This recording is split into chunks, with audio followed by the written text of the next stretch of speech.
जिल्हा विधी सेवा प्राधिकरण सोलापूर तर्फे जिल्हा न्यायालय आवार परिसरात शनिवारी लोक अदालतीचे आयोजन करण्यात आले होते।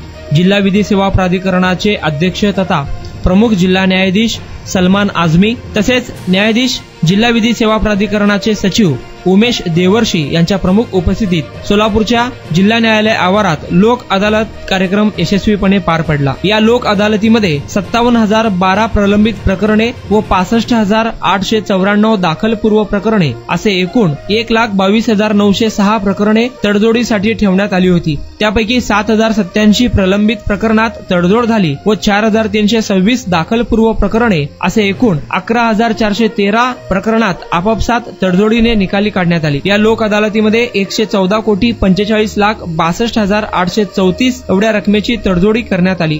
या लोक अदालतीमध्ये शहर वाहतूक व ग्रामीण शाखा सोलापूरच्या ई चलनाद्वारे 20,55,000 रुपये इतकी रक्कम देखील वसूल करण्यात आली। सोलापूर जिल्हा न्यायालयातील पॅनलवर न्यायाधीश YA Rane, Shrimati JM Kakade, SD Gawade, PP Petkar, DR भोला, VM Redkar, SR Satbhai, DG कंखरे, SP Patil, VP कुंभार, Shrimati MK Kothule, Shrimati MP Mardhekar, Shrimati VA Kulkarni या न्यायिक अधिकाऱ्यांनी काम पाहिले। तसेच पॅनल सदस्य म्हणून लोक अभिरक्षक कार्यालयातील विधिज्ञ स्नेहल राऊत, झुरळे, सोलनकर, रेवन पाटील, नवले, मेत्रे, श्रीमती किणगी तसेच जिल्हा विधी सेवा प्राधिकरण पॅनलवरील कुर्ले, श्रीमती मोरडे आदींनी काम पाहिले। जिल्हा विधी सेवा प्राधिकरणाचे अधीक्षक SG नदाफ यांनी प्रसिद्धी माध्यमांना ही माहिती दिली आहे।